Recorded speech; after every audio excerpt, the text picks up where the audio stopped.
begrüße euch ganz herzlich zu einer neuen Session. Blacksad. Ein Detektiv, der in einem Mordfall nachgeht.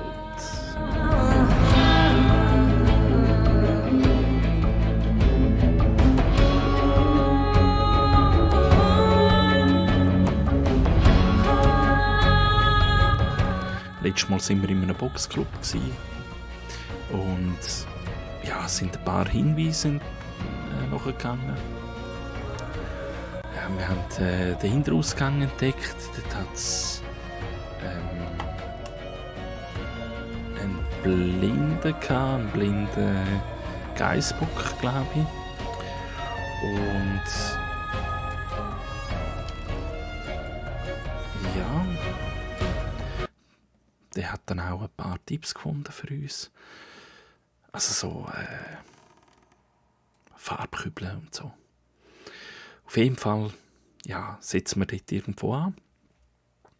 Und wir haben die Putzfrau kennengelernt, die den Boxclub putzt, wo der Mord passiert ist. Mary ist dort die Putzfrau gewesen, die arbeitet noch in einem Laden inne.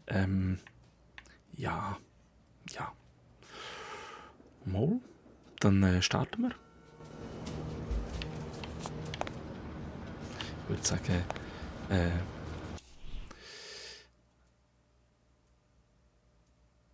tun wir doch. Warte mal, jetzt muss ich mich wieder zurechtfinden. Genau, jetzt kann er überlegen. Okay. Was haben wir letztes Mal gehabt?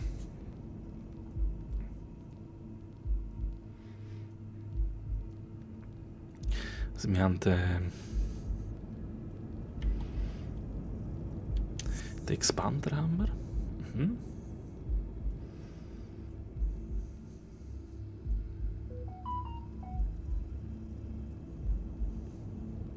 Und der Expander gehört ja.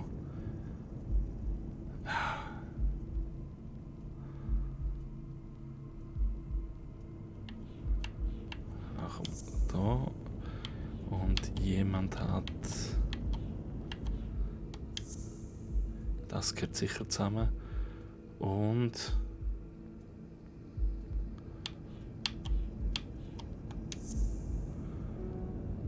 Da haben wir etwas kombinieren. Super.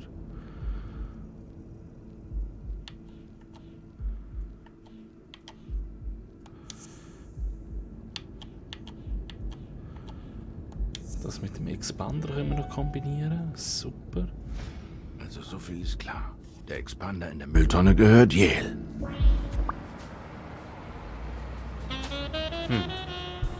Okay, können wir echt noch mal etwas kombinieren? Oder lässt er mich nicht mehr?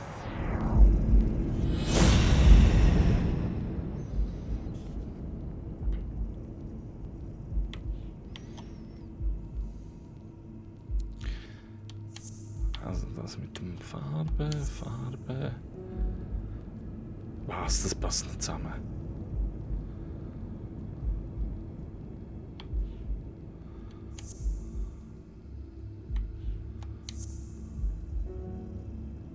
Was?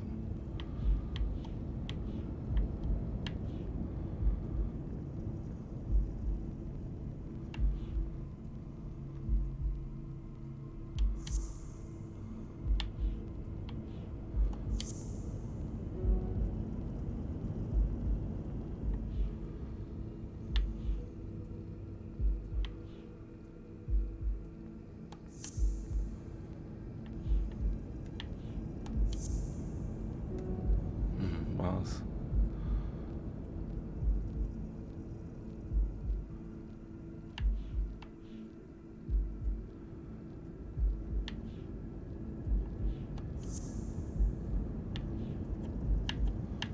Komm da, komm nur. Hey, hallo?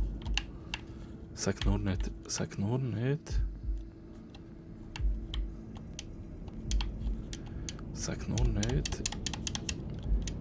mein Dings spinnt wieder.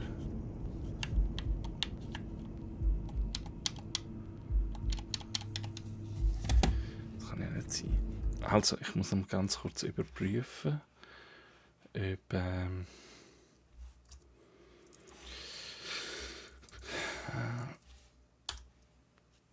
wie es steht mit Controller.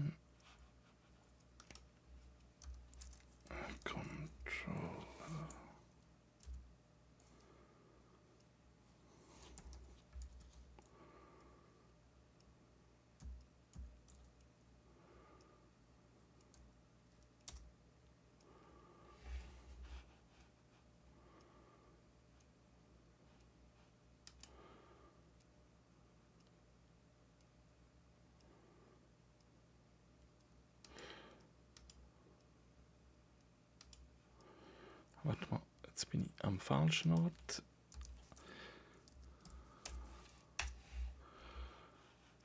Bluetooth. Ja, 81%. Also jetzt sollte ich nicht dumm tun. Okay.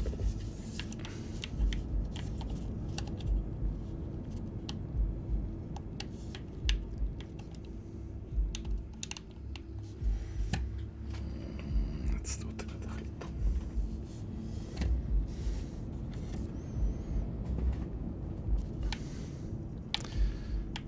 Okay, jetzt haben wir den Controller noch gewechselt.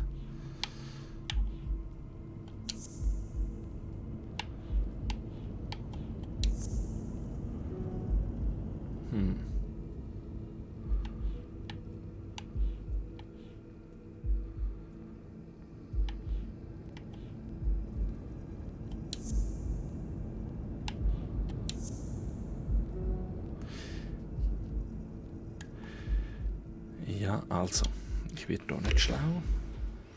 Ja, noch.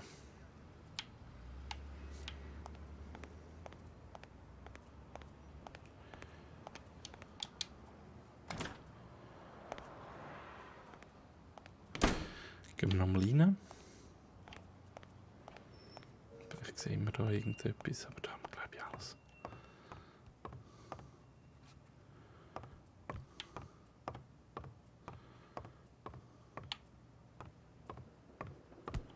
Ah, schau jetzt da. Eine Karte.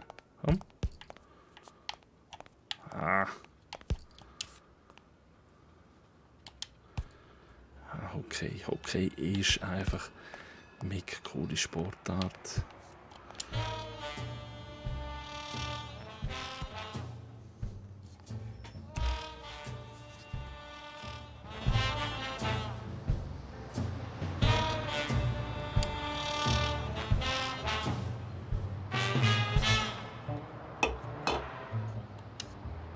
Joe Dunn oder Joey Dunn?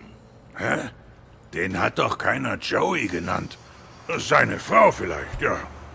Wobei die ja nichts mehr gesagt hat, als sie erst mal tot war.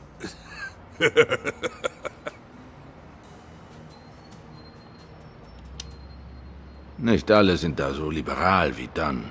Ich weiß zufällig, wer die Spinde beschmiert hat. Arthur Tucker. Wusste ich's doch. Ich wusste, der war's. Dieser Wichser. Dem werde ich das Weiß rausprügeln.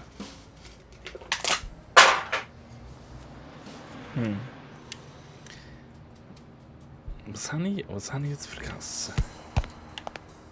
Komm jetzt, irgendetwas habe ich vergessen. Das kann nicht sein.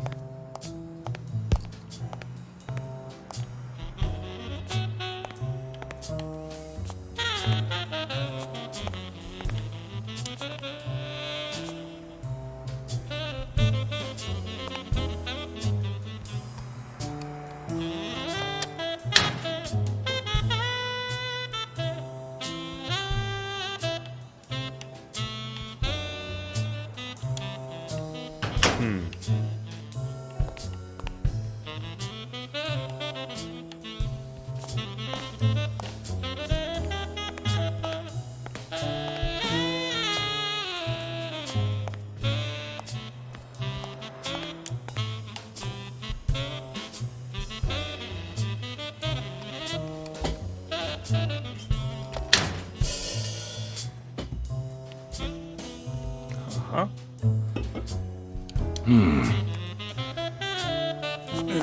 Was zur Hölle? Jay, nenn mir nur einen Grund, warum ich dir nicht die Fresse polieren soll. Was zur Hölle hast du in meinem Spind zu suchen?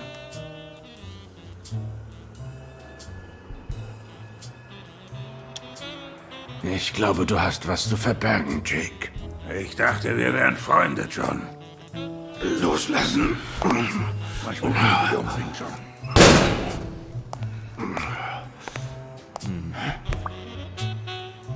Ja, das tun wir gleich kombinieren.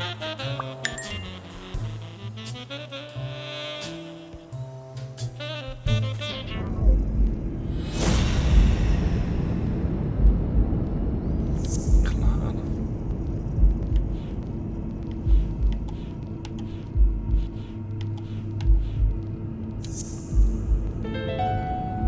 Haha. Warum hast du diesen Anstecker, Jake? In was für Schwierigkeiten steckst du da?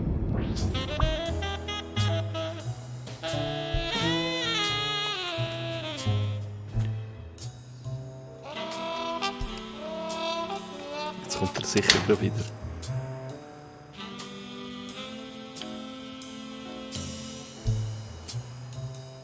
Mist. Ich hatte ganz vergessen, dass Jake mal für Natalia gearbeitet hat. Das beweist, dass ich recht hatte. Es ist noch zu früh, um einfach weiterzumachen.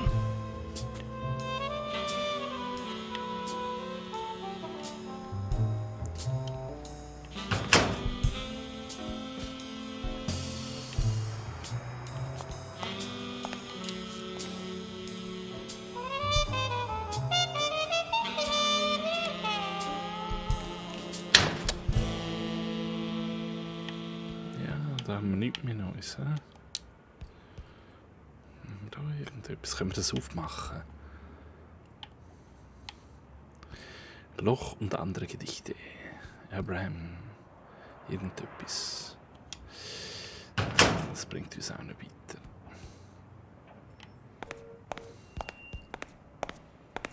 Haben wir da irgendwie noch ein Aufklebebildchen? Oh. Farbe. Farbe.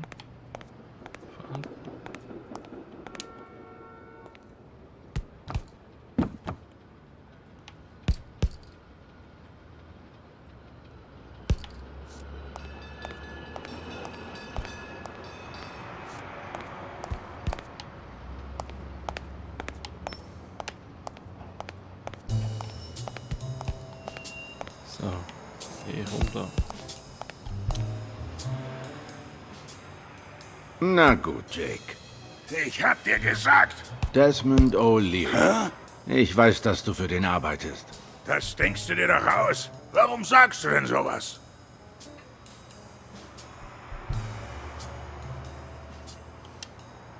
Ich habe das Kleeblatt in deinem Spind gesehen. Ich weiß, wofür das steht. Gut, gut.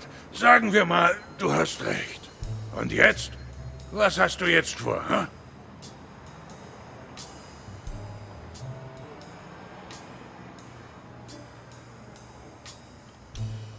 Ich mach schon nichts. Aber bitte, sag mir die Wahrheit. Gut. Schätze mal, ich hätte was sagen sollen. Die Geschäfte gehen in letzter Zeit nicht so gut. Natalia war mein letzter gut bezahlter Job und die Sache ist schon eine Weile her. Dann taucht O'Leary auf und bietet mir einen Vertrag als Leibwächter an. Was sollte ich denn machen?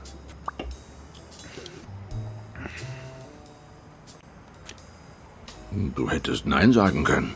Ja, klar. Als ob du nie zwielichtige Jobs annehmen würdest.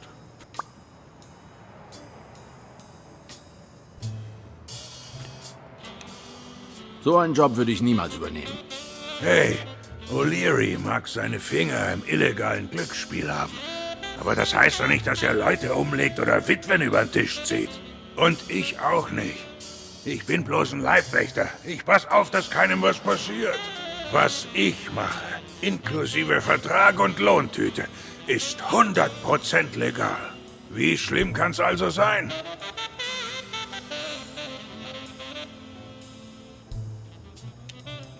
Ja, du hast recht. Der Umstand, dass sein Laden illegal ist, macht dich noch nicht zum Verbrecher. Wir sind nur für das verantwortlich, was wir selbst tun. Aber das stört mich auch gar nicht.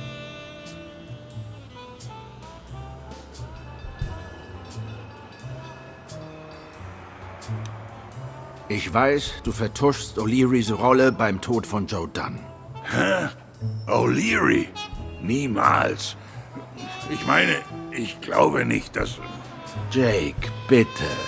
Tja, schätze mal, es bringt nichts, das weiter zu verheimlichen. Ich war hier an dem Tag, an dem Dunn starb. Nur weiter? Ich musste geschäftlich was für O'Leary erledigen. Ich soll das Kleeblatt tragen, wenn ich für ihn im Dienst bin.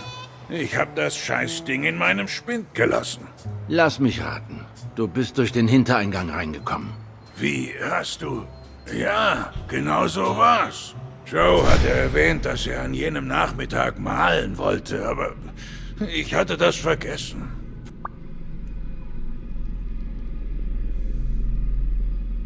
Ich bin regelrecht erstarrt, als ich ihn gesehen habe, wie er da, wie von Sinnen, oben auf dem Gerüst Bobby Yale angeschrien hat. Was genau hat er gesagt? Sowas wie... wenn du das machst, sage ich den Kampf ab und sorge dafür, dass du nie wieder auch nur einen Fuß in diesen Club setzt. Ich wollte nicht, dass die mich sehen, also bin ich weg. Jake, warum hast du mir das nicht gesagt? Siehst du, ich wusste doch, dass du sauer sein würdest. Aber natürlich. Tut mir leid, ich hätte was sagen sollen.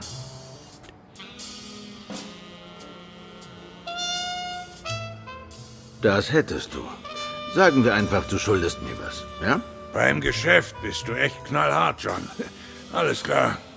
Zeit zu gehen. Ich muss über alles nachdenken, was du mir erzählt hast.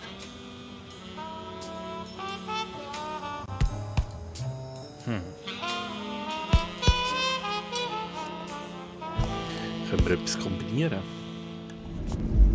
Oh nein, jetzt überleitet er wieder. Okay.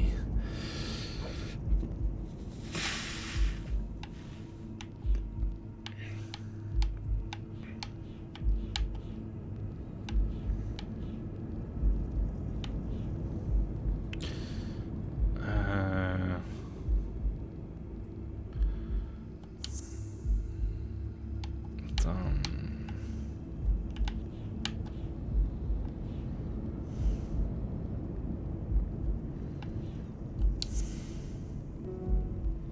Komm jetzt. Okay, das macht keinen Sinn.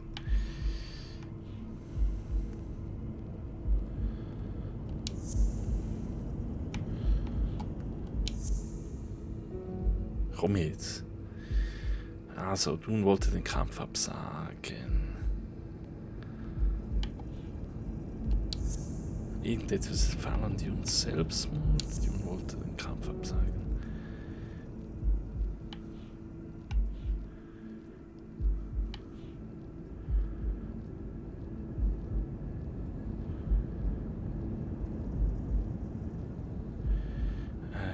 Okay, Lake zufolge hatte Dune einen heftigen Streit mit Jade.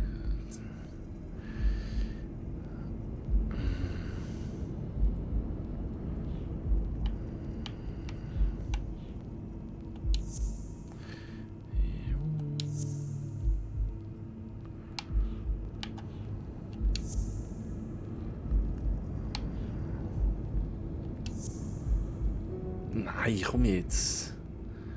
Aber das ist schon mal gut, oder? Also.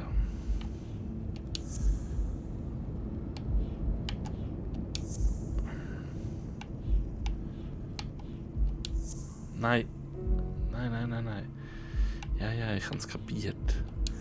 Das da. Das da. Komm jetzt. Das da.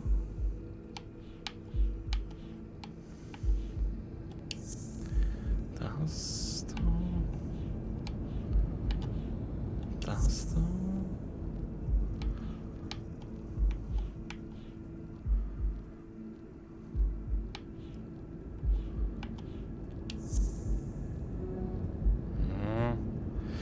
Ja, vielleicht ist das noch nicht so. Okay, ist schon gleich. Jetzt wird es aber lustig. Jetzt gehen wir mal zum Haupteingang. Oh. Was haben wir da? Oh, gerade noch eine Runde drehen.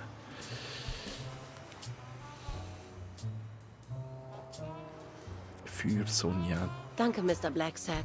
Legt der Jugend Briefträger die dann. Post immer auf den Boden? Ich weiß nicht,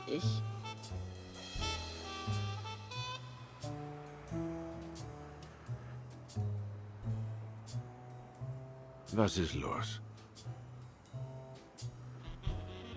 Das ist der Ehering meiner Mutter. Ei.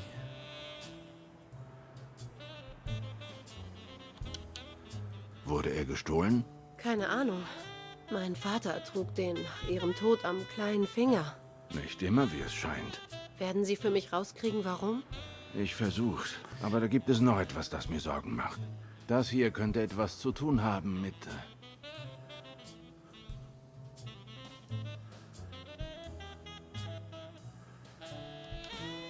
Bobby Yales Verschwinden. Ach Gott, ja, könnte sein.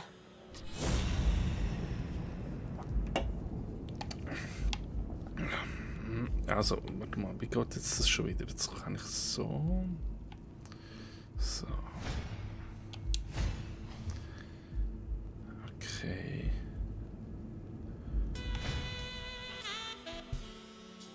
Was war?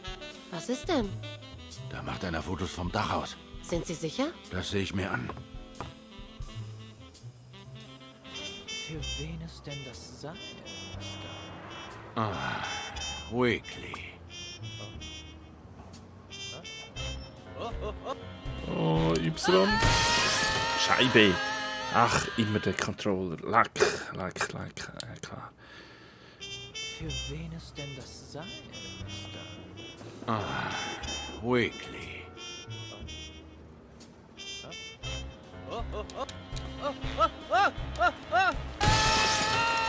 Also, ich muss einfach mehr drücken oder länger, oder? Also, nochmal. Vielleicht steht das mal Für wen nicht. es denn das sein, Mister? Weekly. Oh. Was machen die? Y? Die müssen andrücken. Warte mal. Für wen es denn das sein, Mister? Weekly.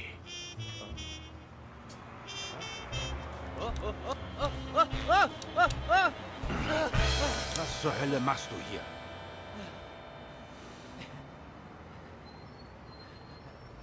Hey, ist das nicht Cassidy?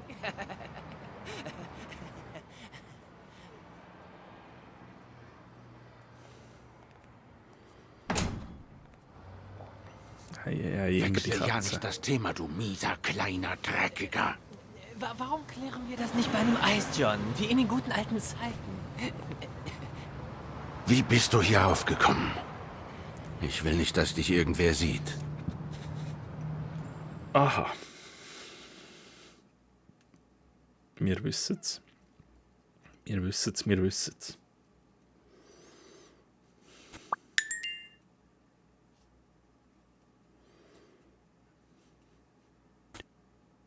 Jetzt wollen wir aber zuerst mal mit dem Selbst der erbärmlichste Wicht hat eine besondere Gabe. Etwas, das ihn oder sie besonders und kennenswert macht. Der stinkende Weekly ist da keine Ausnahme. Ganz gleich, was er anstellt. Es ist unmöglich, ihm lange böse zu sein. Dieser Bourbon Shake ist köstlich. Mal probieren? Du weißt, dass ich keine Milch mag. Dein Pech. Also, Joe Dunn erhängt sich und hinterlässt den Boxclub seiner Tochter. Was sie zur ersten Frau macht, die einen Boxclub leitet, glaube ich. Die eigentliche Frage ist, warum er sich umgebracht hat. Also, das ist doch wohl offensichtlich. Ist es das? Willst du mal ein wenig Licht ins Dunkel bringen, Sherlock? Ach, nach einem Grund muss man da doch gar nicht suchen. Es hängen sich doch jeden Tag Leute aus reiner Traurigkeit oder sowas auf. Mehr ist nicht dahinter.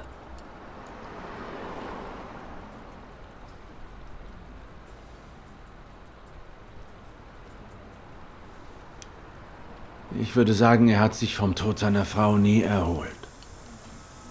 Doch erst vor kurzem hat er sich in eine andere Frau verliebt. Vielleicht dachte er, dass er so seiner verstorbenen Frau untreu wird.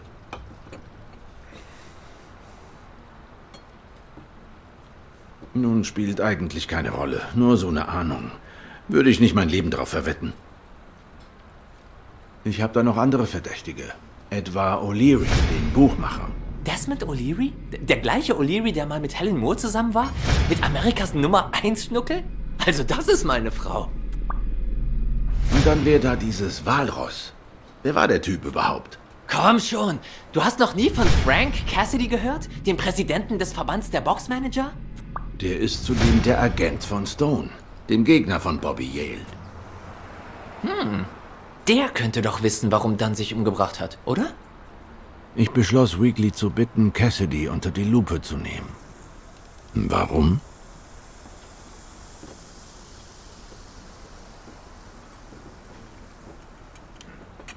Weekly war bereits zu neugierig. Je weiter ich ihn vom Boxclub fernhalten konnte, desto besser.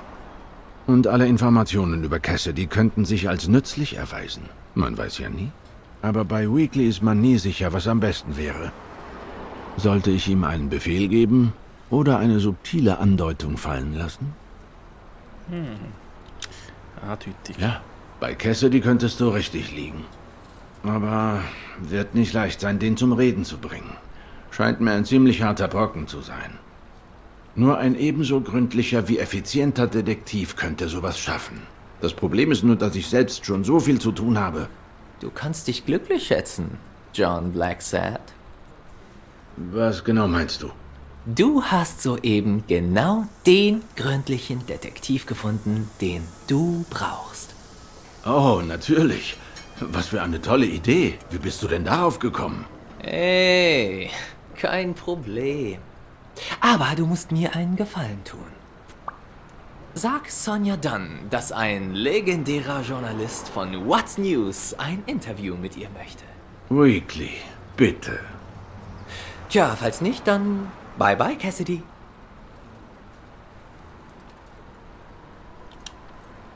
Weißt du, es gibt da noch eine dritte Möglichkeit.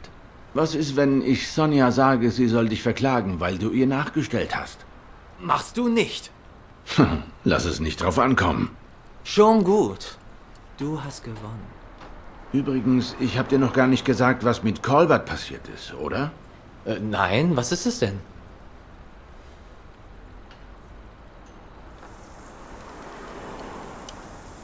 Also, kann sein, dass ich diese Informationen noch zurückhalten muss, bis du mir was über Cassidy erzählst.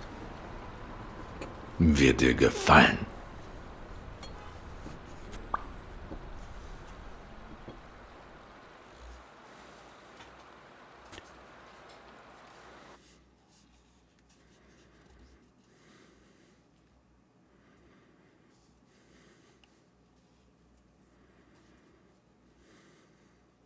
Und? War denn jemand auf dem Dach?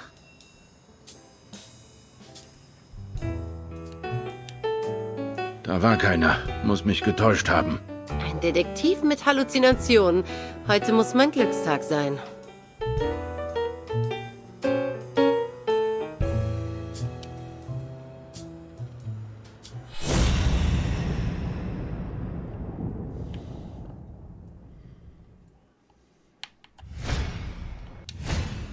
Große, strahlende Augen.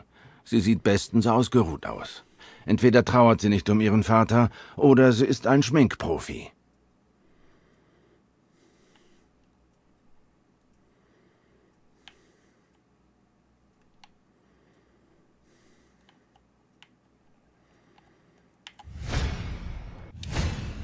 Schöner, regelmäßiger Puls.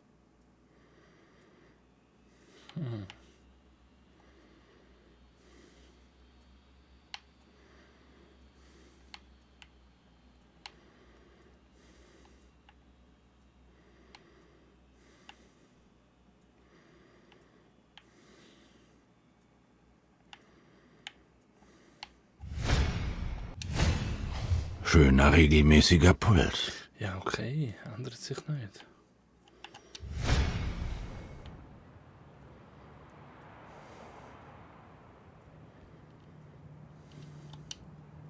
Ich habe gesehen, wie Sie sich mit einem Kerl namens Cassidy gestritten haben.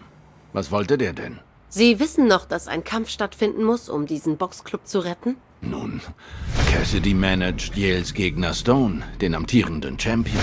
Tritt Bobby nicht an, verliert er Geld. Vielleicht nicht viel, aber doch genug. Haben Sie in diesen Papieren irgendetwas von Interesse finden können? Nein, Ermittlungen brauchen ihre Zeit, wie Sie ja sicher wissen.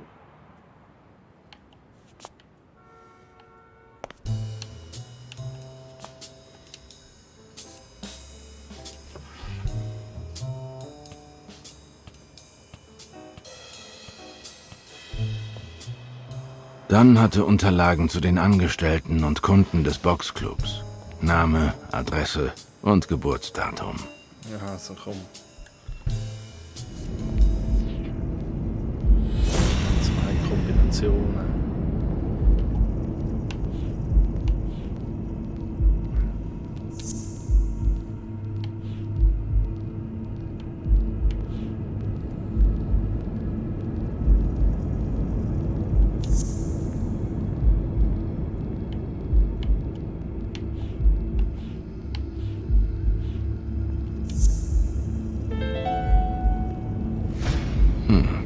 Waren Mary Purnell und Joe Dunn zusammen?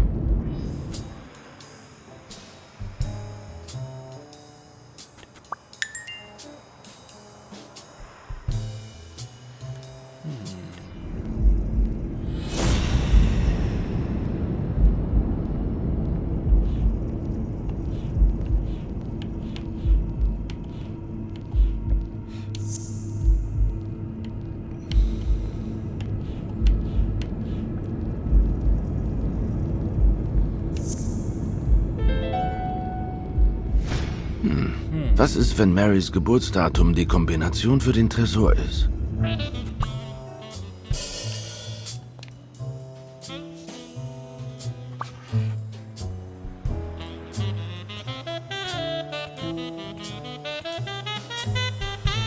Und da war's.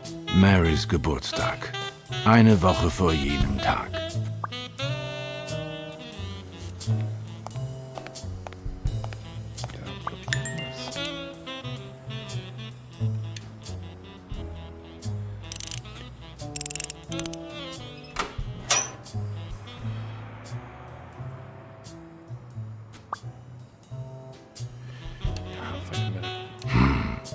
Hätte nie gedacht, dass Dunn eine Waffe hat.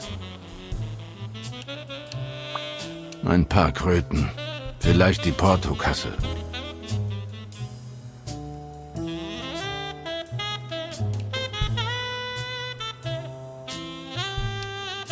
Das da. Letzte Wille Testament von Joseph da. Sie haben den Safe aufgemacht. Ja, und Sie sollten sich das hier mal ansehen. Was steht denn da? Also schön. Ich denke, das könnte für Ihre Ermittlungen von Interesse sein, Herr Detektiv. Er hat alles mir hinterlassen. Außer einigen Boxtrophäen und Schnickschnack für Bobby Yale.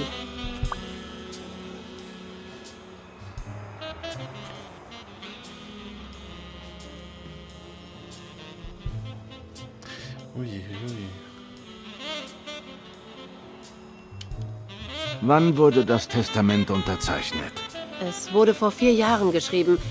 Nur Wochen nach meinem Umzug nach Buffalo.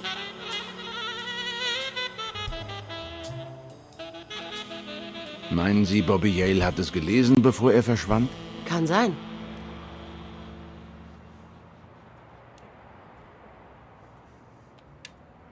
Herzlichen Glückwunsch. Sie sind ja ein richtiger Glückspilz. Ich tu mal so, als hätte ich das jetzt nicht gehört. Gut, danke.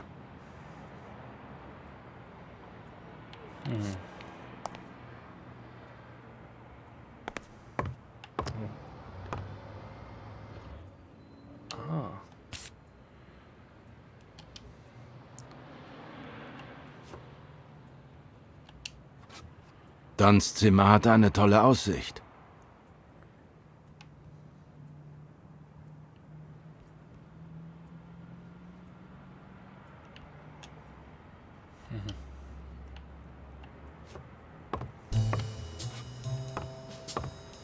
sich da irgendwie noch etwas Großes?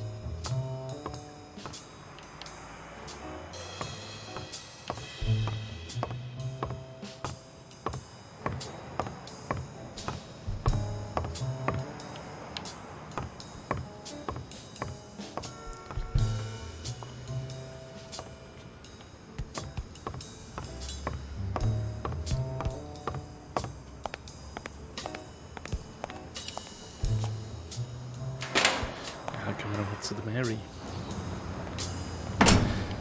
Oder wie sie heißt. Ich würde einen gelben Cadillac bevorzugen, doch ich kann nicht klagen. Cooles Auto. Groß.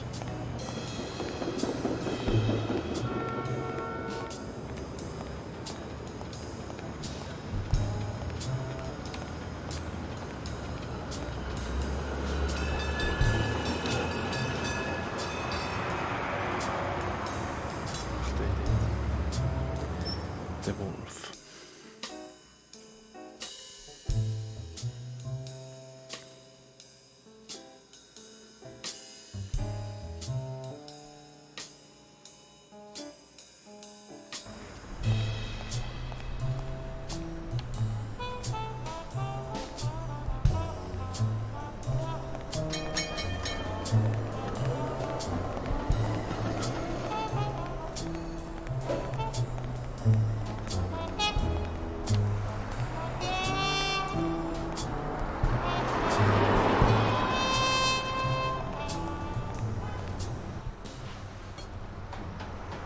Ah, ich wusste doch, Sie verbergen etwas. Was?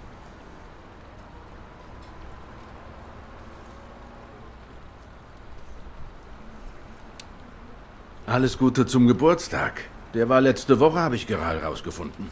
Ach, danke. Nichts zu danken. Ich bin sicher, Sie haben wunderbare Geschenke bekommen. Zum Beispiel, dass Ihr Geburtsdatum die Kombination von Duns Tresor ist.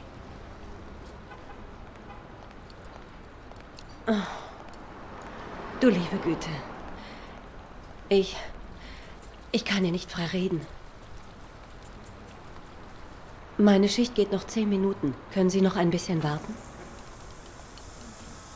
Schenkst du mal nach, Mary? Ich komme gleich. Jetzt sind wir gespannt.